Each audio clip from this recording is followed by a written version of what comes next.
কি ফুটো তোকে এইসব বলেছে? হ্যাঁ গো পল্টুদা, আমি শুধু জিজ্ঞাসা করেছিলাম ফুটো তুই এখানে কি করছিস, আরো তখনই আমাদের নামে কিস্তি মেরে বললো তোদের মতন বাবার পুঙা মেরে খাই না।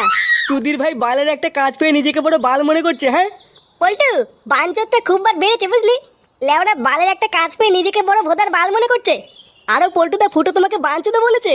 কি আমাকে বাঞ্চুদা বলেছে? হ্যাঁ গো পল্টুদা, আমি সত্যি বলছি। তবে রে সরে বাচ্চার এত বড় সাহস! চোদনাটা কোথায় কাজ করে রে? ওই তো পল্টুদা, আমাদের পাশের পাড়ার নিতাই নতুন বাড়ি বানাচ্ছে, চোদনাটা ওইখানে রাজমিস্ত্রি কাজ করছে। দাঁড়া ওই চুদির ভাইয়ের কাজের গান মারছি।